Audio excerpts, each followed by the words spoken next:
नमस्कार बच्चों। आज हम करने जा रहे हैं हेलो एल्केन और हेलो एरीन्स के मल्टीपल चॉइस क्वेश्चन जो कि एग्जाम्पलर में दिए गए हैं, जो कि बहुत इम्पोर्टेंट हैं। मैं आपको बता देता हूँ कि सीबीएसई एग्जाम्पलर और एनसीईआरटी के text book question interest question ज़रूर डालता है, तो आप ज़रूर ये क्वेश्चंस करके जाएं। इन क्वेश्चंस को ज़रूर एक बार करें। और अभी मैं आपको 15 मिनट में ये फटाफट रिवीजन करवा दूंगा आपकी हेलो एल्केन और हेलो एरीन्स के जितने भी मल्टीपल चॉइस क्वेश्चन हैं जो एग्जाम्पलर में दे रखे हैं। 15 मिनट में आपको ये सारे रिवाइज हो जाएंगे और पूरा चैप्टर एक बार रिवाइज हो जाएगा। चलिए हम करते हैं पहला question. Number 1, the order of the reactivity of falling alcohol with the halogen acid is. देखिए, अल्कोहल जब हैलोजन एसिड से रिएक्ट करता है तो ये हेलो एल्केन बनाता है, बिल्कुल ठीक है, हेलो एल्केन बनाता है। और ये न्यूक्लियोफिलिक सब्स्टिट्यूशन रिएक्शन होती है और इसमें इंटरमीडिएट जो बनता है दैट इज़ कार्बोकेटाइन। और कार्बोकेटाइन जो सा होता है वो टर्शरी जो सा होता है कार्बोकेटाइन, वो सबसे ज़्यादा स्टेबल होता है। देन उसके बाद सेकेंडरी और उसके बाद फिर प्राइमरी। तो रिएक्टिविटी भी इसी ऑर्डर में आएगी। जिसके इंटरमीडिएट की स्टेबिलिटी ज़्यादा होगी वही जल्दी से जल्दी प्रोडक्ट बनाएगा। तो वही जल्दी से जल्दी उसकी वही रिएक्टिव ज़्यादा होगा। तो टर्शियरी अल्कोहल जो सा है वो ज़्यादा स्टेबल है, तो सी ज़्यादा स्टेबल है, बिल्कुल ठीक है। सेकंड नंबर पे आ गया। सेकेंडरी अल्कोहल हमारा बी है और उसके बाद प्राइमरी अल्कोहल हमारा ए है। तो सी, बी एंड देन ए, तो बिल्कुल ठीक है। आंसर क्या आ जाएगा जी? बी। आपका आंसर आ जाएगा B.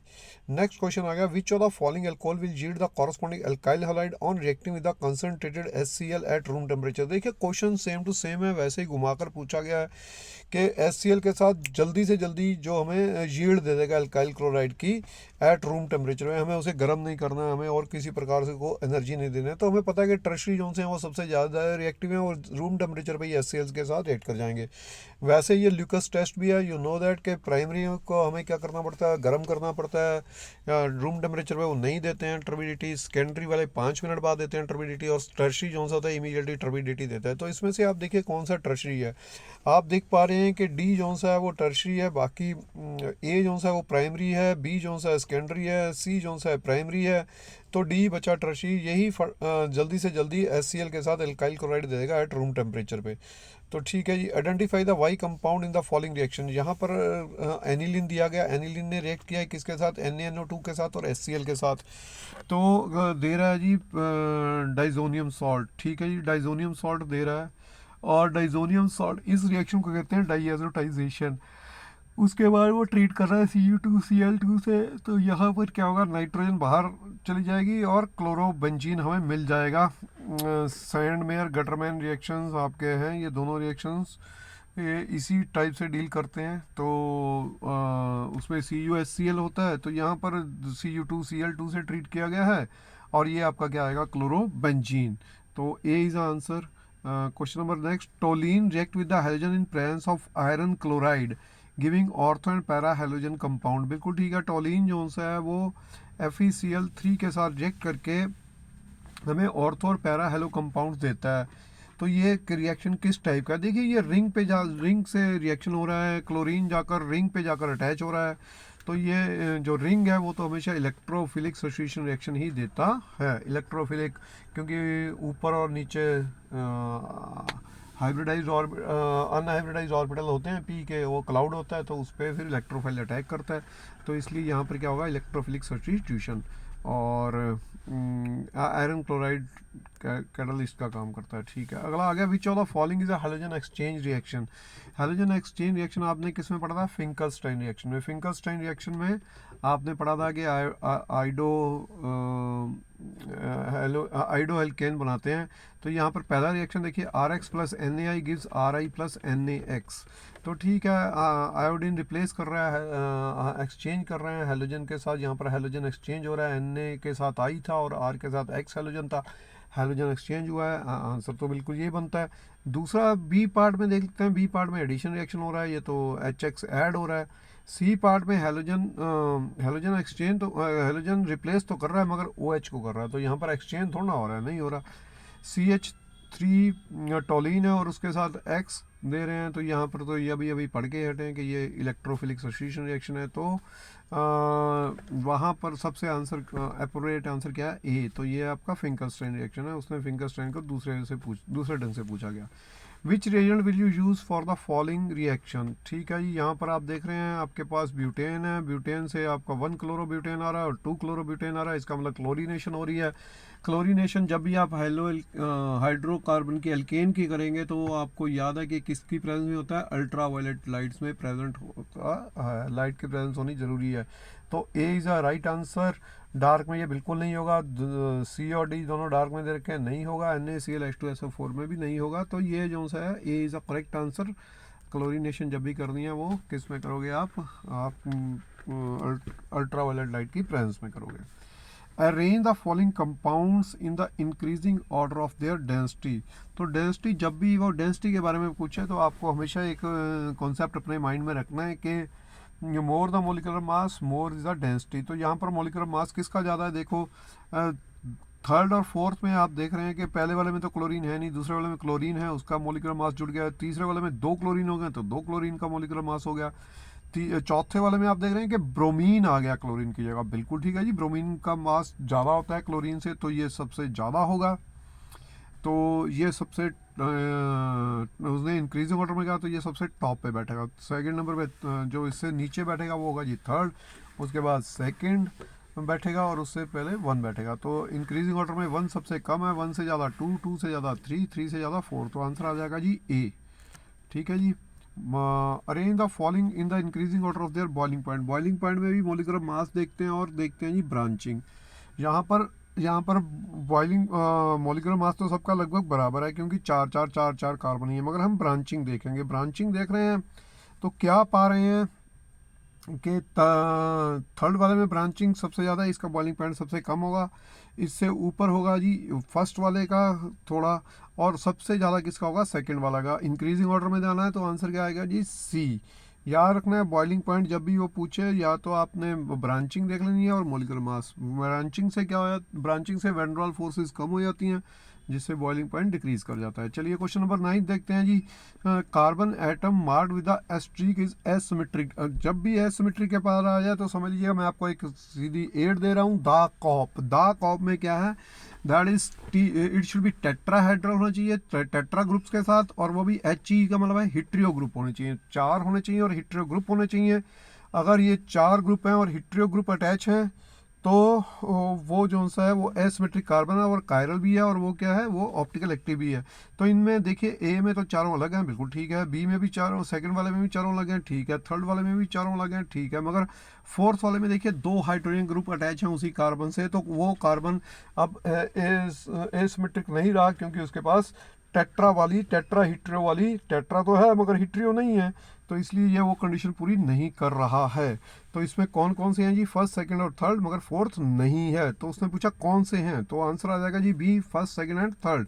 Question number 10, which of the following structure is enantiomeric with the molecular A given below.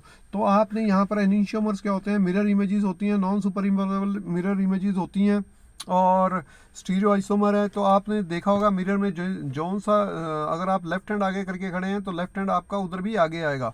तो याद रखिएगा लेटरल इन्वर्जन होती है, मगर जो चीज़ आपने आगे रखी है वो आगे आएगी और जो पीछे होगी तो पीछे। आपने पढ़ा ही होगा कि मिरर से जो भी डिस्टेंस होता है वो सेम मतलब सेम डिस्टेंस पे इमेज बनती है, तो वही यहाँ पर ध्यान रखना है। HBr तो एक प्लेन में रखेंगे, C2H5 और CH3 देखेंगे तो C2H5 मिरर के बिल्कुल आगे आया तो वो उसकी इमेज भी आगे बनेगी, तो आंसर आ जाएगा जी ए। अगर मैंने फिर भी उसके लिए आपके लिए एक स्लाइड बनाई है स्पेशल ताकि आपको मिरर इमेज दिख सके। ये देखिए मिरर इमेज में यहाँ पर दिखा रखा है CH3 और CH3 यहाँ पर भी मिरर के आगे है, तो दोनों एक दूसरे के आगे आगे आ गए, और C2H5 अवे है तो वो भी अवे है मिरर से। तो ये HBr तो सेम रहा प्लेन में, तो वही रखा गया। ठीक है जी, अगला क्वेश्चन करते हैं। Which of the following example is the vic dihalide. Vic dihalide वो होते हैं जिसमें 2 हैलोजन होते हैं और वो दोनों सेपरेट कार्बन के साथ अटैच होते हैं। तो डाइक्लोरोमीथेन, नहीं जी नहीं, कार्बन ही 2 नहीं है, काम ही खत्म हो गया। 1 2 डाइक्लोरोइथेन, यस 2 कार्बन है और दोनों के दोनों क्लोरीन दोनों अलग अलग से अटैच है, एक 1 से अटैच है और एक 2 से अटैच है, तो इसका मतलब ये आंसर है। इथाइलिन डाइक्लोराइड जो सा होता है वो जम डाइहैलाइड है क्योंकि उसमें दोनों के दोनों हैलोजन एक ही कार्बन से अटैच होते हैं, दूसरे से नहीं। एलाइल वाला का आपको पहले ही पता है कि जो सा कार्बन से हैलोजन अटैच है वो आगे जिस कार्बन से अटैच है, अगर वो आगे डबल बॉन्ड से अटैच हो तो उनको क्या कहते हैं, एलाइलिक। और अगर वो बेंजाइलिक, अगर जैसे बेंजाइल वाले में अटैच हो जाए तो फिर हम उसको बेंजाइलिक कहते हैं। तो देखते हैं एक और चीज़, जो कार्बोकेटाइंस बनते हैं एलाइल वाले ज़्यादा स्टेबल होते हैं टर्शरी से, और बेंजाइल वाले उससे भी ज़्यादा स्टेबल होते हैं ड्यू टू रेजोनेंस।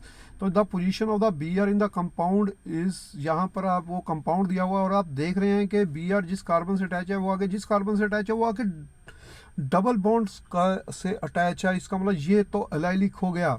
एराइलिक, भैया बेंजीन रिंग ही नहीं है तो एराइल कहाँ से हो जाएगा।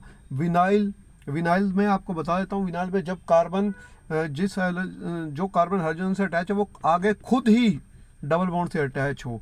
तो सेकेंडरी आपको पता ही है, तो सेकेंडरी में वही होता है जो कार्बन जिस कार्बन से हाइड्रोजन अटैच है वो आगे दो कार्बन से अटैच हो। तो ये आंसर क्या आएगा जी, अलाइल आएगा, आंसर ए आएगा। अभी आपने थोड़ी देर पहले किया। Chlorobenzene is formed by the reaction of the chlorine with the benzene in the presence of AlCl3। Which of the following species attack the benzene ring in the reaction. यहाँ पर देखिए मैंने आपको पहले बताया था जब भी क्लोरीनेशन होगी तो अगर FeCl3 में या AlCl3 की प्रेजेंस में होगी तो क्या होगा, तो ये रिंग पे जाकर अटैक करेगी। रिंग जो सा होता है इलेक्ट्रोफिलिक सब्स्टिट्यूशन में जाता है। तो आप देख पा रहे हैं कि इलेक्ट्रोफाइल कौन होगा इसमें से, Cl नेगेटिव, नहीं नहीं नहीं नहीं, वो इलेक्ट्रोफाइल कैसे हो सकता है, वो अगर इलेक्ट्रॉन नेगेटिव पे जाएगा तो वो नेगेटिव नेगेटिव को तो रिपेल करता है। Cl पॉजिटिव, यस ये आएगा जी, बिल्कुल ठीक। AlCl3 तो अभी वही है, AlCl3 तो Cl पॉजिटिव बनाने में हेल्प करेगा और AlCl4 नेगेटिव नेगेटिव के पास जा ही नहीं सकता। तो आपका आंसर क्या आएगा जी, B. Question number 14, ethylidene chloride is an, अभी थोड़ी देर पहले तो बताया था कि इसमें क्या होता है, दोनों क्लोरीन एक ही कार्बन से अटैच होते हैं इथाइल ग्रुप में, और क्या होता है इसको हम क्या कहते हैं, जेम। विक में होता है अलग अलग 1,2 डाइक्लोरोइथेन, और जेम में क्या होता है दोनों एक साथ, और इसको क्या कहते हैं इथाइलिडीन क्लोराइड। तो ये आंसर क्या आ जाएगा जी, जेम। विक आपको बता चुके हैं, एलाइलिक आपको पता है, विनाइलिक आपको पता है। विक में जिसमें दोनों अलग अलग अटैच होते हैं, एलाइल जिस कार्बन से हाइड्रोजन अटैच है वो आगे जिस कार्बन से अटैच है वो आगे डबल बॉन्ड से हो, और विनाइल में क्या होता है जिस कार्बन से हाइड्रोजन अटैच है वो आगे खुद ही डबल बॉन्ड से अटैच है। तो विच of the following A is what is the A in the following reaction. तो यहाँ पर देखिए आप, ये बेंजीन के पास प्रोपीन अगर अटैच हुआ है HCl है, हमें पता है कि एडिशन रिएक्शन होगी, और बेंजाइलिक है तो कार्बोकेटाइन बहुत ही स्टेबल बनेगा और रिएक्शन जाएगा जी, Cl negative goes to that part of the carbon atom which contain the lesser number of hydrogen atom, और H उसके पास। तो मार्कोनिकॉफ रूल आएगा, तो आंसर क्या आ जाएगा जी, Cl CH के पास जाएगा, और H जो CH2 वाला है CH3 बन जाएगा, डबल बॉन्ड टूट जाएगा। तो यहाँ पर आंसर आ जाएगा जी C। रिंग का तो रिएक्शन हो ही नहीं सकता, रिंग का रिएक्शन तो FeCl3 और Cl2 की उसमें होता है। तो आंसर क्या आ जाएगा जी, C।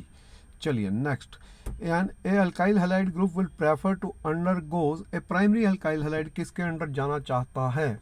देखिए SN1 में बनता है कार्बोकेटाइन, SN2 में बनता है जी ट्रांजिशन स्टेट। ट्रांजिशन स्टेट में जो सा है वहाँ पर ये जाएंगे, क्योंकि कार्बोकेटाइन प्राइमरी वाला जो सा होता है वो ज़्यादा स्टेबल नहीं होता है, और सेकंड यहाँ पर स्टेरिक हिंड्रेंस नहीं होती है, इसलिए SN2 में जाएगा। एलिमिनेशन तो है ही नहीं, अल्फा एलिमिनेशन या रेसिमिसाइजेशन, तो वो रेसिमिक मिक्सचर तो अलग रहेगा, उसमें तो वो SN1 वाले ही जाते हैं, रेसिमिक मिक्सचर देते हैं, क्योंकि अटैक दोनों तरफ से हो सकता है। एलिमिनेशन वो तो आपको पता है कि अल्काइल हैलाइड जब हम KOH की प्रेजेंस में देते हैं तो जाता है जी, सेकेंडरी वाला जो सा था वो जल्दी जाता है क्योंकि कार्बोकेटाइन बनता है, या टर्शियरी वाला जाता है कार्बोकेटाइन बनता है। तो SN1 इज़ रिएक्ट आएगा, ओ SN2 सॉरी SN2 थोड़ा जल्दी हो गया। Which of the following alkyl halide will undergo SN1 reaction most readily. अब अरे यहाँ तो तीनों के तीनों टर्शियरी दे रखे हैं, मगर यहाँ पर किसको डिफरेंट किया जी, हैलोजन को। तो यहाँ पर हैलोजन लिविंग ग्रुप देखना है कौन बढ़िया लिविंग ग्रुप है। तो आयोडीन का बड़ा साइज है तो बॉन्ड वीक होता है, बॉन्ड वीक होता है तो जल्दी से जल्दी छोड़कर चला जाएगा। तो आंसर क्या आ जाएगा जी, D. Iodine the best leaving agent in among the halogens. तो इसलिए क्योंकि बड़ा है, बॉन्ड लेंथ वीक होती है कार्बन और आयोडीन की एज कम्पेयर टू अदर्स, तो इसलिए जल्दी चला जाता है। तो आंसर क्या आ जाएगा जी, D. Question number 18, right what is the correct IUPAC name of the following. यहाँ पर देखिए इसमें क्या कर रखा है इसने, C2H5 को खोला नहीं हुआ। हम सोचेंगे 1 2 3 करके 2 पे इथाइल देंगे, नहीं भैया, लॉन्गेस्ट चेन का रूल तोड़ रहे हैं हम, वो नहीं तोड़ेंगे हम। यहाँ पर CH2 CH और CH2 फिर CH3 नीचे खोल देंगे C2H5 को, तो ये चेन कितने की बन जाएगी, 4 की, 1 2 3 4, और मिथाइल ग्रुप सब्स्टिट्यूट हो जाएगा तो 2 मिथाइल 1 ब्रोमो, तो बी पहले आता है तो इसलिए आजकल वही अल्फ़ाबेटिकल ऑर्डर में आता है, तो 1 ब्रोमो 2 मिथाइल आपका आ जाएगा जी ब्यूटेन। ठीक है जी, 4 की चेन बनेगी, तो आंसर इज सी। चलिए question number 19, what should be the correct IUPAC name for the diethyl bromomethane. लीजिए जी, एक सी लगा लीजिए, उसके साथ एक तरफ Br लगा लीजिए, एक तरफ H लगा लीजिए और दो तरफ लगा दीजिए जी इथाइल ग्रुप। जब 2 इथाइल ग्रुप लग गए हैं तो लॉन्गेस्ट चेन बनाइए, ये बन जाएगा जी 5 की चेन बन गई, 2 एक तरफ हैं, बीच में 1 है और इस तरफ 2 हैं, तो लॉन्गेस्ट चेन हो गई 5 की। पेंटेन तो बनेगा जी लास्ट में सुफिक्स पेंट वर्ड रूट बनेगा, और एन सिंगल बॉन्ड है तो ये पूरा सुफिक्स हो जाएगा पेंटेन, और किस पे आकर अटैच हो रहा है जी 3 पे, क्योंकि 2 इस तरफ है 2 इस तरफ, तो सेंटर वाले कार्बन के साथ ब्रोमीन अटैच है, तो ये बनेगा जी 3 bromo pentane. Question number 19, the reaction of the toluene with the chlorine in the presence of the iron and in the absence of the light। अरे अंधेरे में जब भी रिएक्शन होगा तो भैया बेंजीन रिंग से जाकर सब्स्टिट्यूशन करेगा, तो in the absence of light, अगर प्रेजेंस ऑफ लाइट में होता है तो भैया टोलिन को उठाकर, टोलिन के H को हटाकर वहाँ पर सब्स्टिट्यूशन कर देता, मगर इन लाइट में है तो भैया इलेक्ट्रोफिलिक सब्स्टिट्यूशन रिएक्शन जाएगी और जाकर रिंग पे क्लोरीन अटैच हो जाएगा, ऑर्थो पे भी और पैरा पे भी। तो यहाँ पर ऑर्थो और पैरा पे क्लोरीन के सॉरी इलेक्ट्रॉन की डेंसिटी ज़्यादा होती है, इसलिए इलेक्ट्रोफाइल दोनों जगह अटैक करता है, ऑर्थो और पैरा पे। तो आंसर क्या आएगा जी, बोथ, बी एंड सी। चलिए question number 21, chloromethane on treatment with the excess of ammonia yields. देखिए एक बड़ी इंपॉर्टेंट चीज़ है यहाँ पर याद रखिए, क्लोरोमीथेन जब अमोनिया से ट्रीट करता है और अमोनिया एक्सेस में डाली जाती है तो भैया प्राइमरी अमीन आएगा, दैट इज मिथनामीन। मगर अगर दोनों इक्वल क्वांटिटी में हो तो एन के जितने भी H हैं वो सारे के सारे सब्स्टिट्यूट कर दिए जाते हैं बाय द मीथेन, तो तब आएगा एन डाई मिथाइल मिथनामीन, तो टर्शियरी अमीन होगा। मगर कब, जब दोनों बराबर मात्रा में हो, मगर जब एक्सेस में अमोनिया डाला जाएगा तो मिथनामीन आएगा। चलिए question number 22, molecule whose mirror image are non superimposable और one other are called chiral. बिल्कुल जी बिल्कुल, मैंने आपको पहले बता दिया था, they are called chiral. The cop which would be the molecule is a chiral. बस आपने टेट्रा और हिट्रियो देखना है, 4 हों और हिट्रियो हों। 2 ब्रोमोब्यूटेन, तो 2 ब्रोमोब्यूटेन देखिए जी बनाइए, सेकंड वाले पे Br लगा हुआ है और एक H लगा हुआ है और एक तरफ मिथाइल ग्रुप है और दूसरी तरफ इथाइल ग्रुप है, बिल्कुल ठीक। तो यहाँ पर चारों ग्रुप अलग अलग हैं, तो ये होगा ए आंसर होगा। 1 ब्रोमोब्यूटेन में एक तरफ Br लगा हुआ है और 2 H लगे हुए हैं उसी कार्बन के साथ, और एक तरफ प्रोपाइल ग्रुप लगा हुआ है, तो नो जी नो, नहीं क्योंकि 2 H हैं। 2 ब्रोमोप्रोपेन में भी यही हो जाएगा, तो दोनों तरफ मिथाइल ग्रुप लगे होंगे तो नहीं होगा। 2 ब्रोमोप्रोपेन 2 ऑल, तो यहाँ पर भी यही कमी है कि ठीक है दोनों तरफ, और एक तरफ OH है एक तरफ Br है, मगर दोनों तरफ मिथाइल ग्रुप हैं, तो ये भी नहीं होगा। तो आंसर क्या आएगा जी, A. Reaction of C6H5CH2Br with the aqueous sodium hydroxide. देखिए जब भी ऐसा हो जाए तो ये जी आपको रिएक्शन देने शुरू कर देते हैं, कौन से, ये रिएक्शन देने शुरू कर देते हैं जी सब्स्टिट्यूशन वाले, और वो भी कौन से, न्यूक्लियोफिलिक। तो यहाँ पर न्यूक्लियोफिलिक सब्स्टिट्यूशन रिएक्शन देगा, और कौन सा देगा यार, बेंजाइल है सबसे ज़्यादा जो कार्बोकेटायन बनाएगा, स्टेबल बनेगा, तो भैया SN1 में कार्बोकेटायन बनता है, तो SN1 मैकेनिज्म को ये उठाएगा। चलिए और याद रखिएगा एक्वस कह रहा है वो NaOH, अगर एल्कोहलिक कहता तो एलिमिनेशन हो जाती। Which of the following carbon atom present in the molecules are given below are asymmetric। फिर भैया asymmetric आ गया तो फिर वही the cop, T for tetra, H for heteroatom. देखिए यहाँ पर कौन कौन से हैं, 1 पे तो भैया ग्रुप ही, एक तो ऑक्सीजन अटैच हो गया डबल बॉन्ड से, तो टेट्रा है ही नहीं। 2 पे बिल्कुल जी देखिए दोनों 4 हैं, चारों के चारों अलग अलग ग्रुप हैं, बिल्कुल ठीक। 2 है पड़ा, 3 भी है पड़ा एसिमेट्रिक, 4 नहीं है, फिर वही कहानी सेम टू सेम। तो आंसर क्या आएगा जी, बी, 2 और 3। चलिए question number 25, which of the following compounds will give racemic mixture on the nucleophilic substitution by OH। अरे न्यूक्लियोफिलिक सब्स्टिट्यूशन रिएक्शन आ रहा है तो हमें पता है जी टर्शरी होगा, और टर्शरी भी वो ऑप्टिकल एक्टिव होगा जो एसिमेट्रिक होगा, और एसिमेट्रिक वो होगा जिसमें डार्क टेट्रा और हिट्रियो। तो देखिए टेट्रा और हिट्रियो में कौन से हैं, पहले वाले में हैं जी हैं, चारों ग्रुप अलग अलग हैं। दूसरे वाले में नहीं भैया, 2 मिथाइल ग्रुप लग रहे हैं, बिल्कुल गलत है। और तीसरे वाले में आप देखिए 2 हाइड्रोजन ग्रुप हैं Br के साथ, तो वो नहीं होगा। तो आंसर क्या आएगा जी 1, only first. A is answer, only 1 है जो जिसमें एसिमेट्रिक कार्बन है, और वहाँ पर जब Br रिप्लेस हो जाएगा बाय द OH तो वो है, वो देगा जी आपको रेसमिक मिक्सचर। ठीक है जी, चलिए नेक्स्ट चलते हैं। उसमें OH दोनों तरफ से अटैक करेगा। Question number 26 to 29, arrange the compounds in the increasing order of the rate of the reaction towards nucleophilic substitution reaction. ठीक है जी, न्यूक्लियोफिलिक सब्स्टिट्यूशन रिएक्शन की तरफ देखते हैं। तो यहाँ पर देखिए जी इलेक्ट्रॉन विड्रॉइंग ग्रुप है, इलेक्ट्रॉन विड्रॉइंग ग्रुप होगा तो वो क्या करेगा, न्यूक्लियोफिलिक सब्स्टिट्यूशन को इंक्रीज करेगा, बढ़ाएगा, कहेगा भैया ठीक है क्लोरीन जी आप जाओ और आपकी जगह कोई स्ट्रॉन्ग न्यूक्लियोफाइल आया। तो यहाँ पर आप देखिए क्या हो रहा है ऑर्थो पे, और हाँ ये इफेक्ट कहाँ पर आएगा, ऑर्थो और पैरा पे। तो ऑर्थो पे कौन है जी 2 सबसे ज़्यादा रिएक्टिव होगा, 2 सबसे टॉप पे रहेगा। ठीक है जी, 2 सबसे टॉप पे है, इंक्रीजिंग ऑर्डर में है। तो मैं सबसे पहले मैं उल्टा चल रहा हूँ, टॉप पे बता रहा हूँ कि जो सबसे ज़्यादा एक्टिव होगा, तो 2 टॉप पे, फिर उसके बाद 3 आएगा क्योंकि उसके पास इलेक्ट्रॉन विड्रॉइंग ग्रुप तो है पड़ा, तो 3, और उसके बाद सबसे नीचे कौन आएगा जी 1। तो सी में आएगा जी 1, 3 और 2, बिल्कुल ठीक। टॉप पे हमारा बैठा है जी 2 क्योंकि वो ज़्यादा इसको रिएक्टिव करेगा towards the nucleophilic substitution reaction की तरफ, क्योंकि ऑर्थो पे नाइट्रो ग्रुप बैठा है। चलिए नेक्स्ट आ गया, इसमें देखिए इसमें सेम टू सेम है, वो बताना है कि कौन सा ज़्यादा करेगा इसको न्यूक्लियोफिलिक सब्स्टिट्यूशन की तरफ। मगर यहाँ पर मिथाइल ग्रुप है, और मिथाइल ग्रुप जो सा है वो है जी इलेक्ट्रॉन डोनेटिंग। जब इलेक्ट्रॉन डोनेटिंग है तो इलेक्ट्रॉन रिलीज करने वाला ग्रुप है, तो वो भैया न्यूक्लियोफिलिक सब्स्टिट्यूशन की तरफ उसको कम धकेलेगा, उसे नहीं धकेल जाने देगा। तो ठीक है, यहाँ पर फिर क्या हो जाएगा, यहाँ पर उल्टी हो जाएगा बिल्कुल। तो यहाँ पर सबसे रिएक्टिव कौन हो जाएगा जी फर्स्ट, फिर उसके बाद, मगर ये भी वही कंडीशन ऑर्थो और पैरा पे।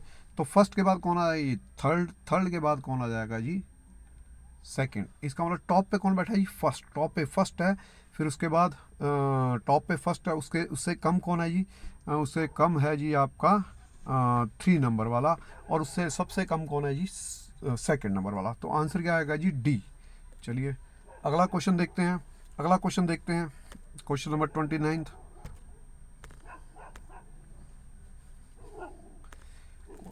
Question number 29, question number 29। तो यहाँ पर क्लोरीन है, और देखिए मिथाइल ग्रुप है, और यहाँ पर 2 मिथाइल ग्रुप अटैच हैं थर्ड में। तो जब 2 मिथाइल ग्रुप अटैच होंगे तो रिएक्टिविटी को और कम करेंगे। तो सबसे नीचे कौन आएगा जी 3, उससे थोड़ा ऊपर कौन ज़्यादा रिएक्टिव होगा जी 2, और सबसे ऊपर कौन होगा जी फर्स्ट। तो आंसर क्या आएगा जी C. Question number 30th, what is the correct increasing order of the boiling point of following compounds. तो यहाँ पर आप देखिए बॉइलिंग पॉइंट जब भी देखना है तो आपने क्या देखना है जी, मॉलिक्यूलर मास देखना है। मॉलिक्यूलर मास किसका ज़्यादा होगा, आइडो वाले का, क्योंकि बाकी तो सारे ब्यूटेन बाकी तो सेम है कार्बन, मगर आइडो का मास ज़्यादा होता है। तो आइडो सबसे टॉप पे, सेकंड नंबर पे ब्रोमीन, उसके बाद क्लोरीन, और उसके बाद ब्यूटेन। तो ए आंसर आएगा। Question number 31, which of the correct increasing order of the boiling point of the following compounds, 1 आइडोमीथेन, 1 bromopropane, 1 bromobutane और ब्रोमोबेंजीन। तो आप यहाँ पर देखिए किसका मास ज़्यादा है, सबसे ज़्यादा मास है जी ब्रोमोबेंजीन का। ब्रोमोबेंजीन से बाद कौन आएगा जी 1 ब्रोमोब्यूटेन, ब्यूटेन के बाद प्रोपेन, और फिर उसके बाद ये आएगा जी इथेन। तो बॉइलिंग पॉइंट याद रखिएगा किसके ऊपर डिपेंड करता है, मॉलिक्यूलर मास पे या फिर ब्रांचिंग देखनी है। ब्रांचिंग ज़्यादा तो बॉइलिंग पॉइंट कम, मॉलिक्यूलर मास ज़्यादा तो बॉइलिंग पॉइंट भी ज़्यादा। तो आंसर क्या आएगा जी इसका डी। तो इस प्रकार से आपके सारे क्वेश्चन हो गए हैं। आपसे एक request, please subscribe our educational channel. Thanks, धन्यवाद।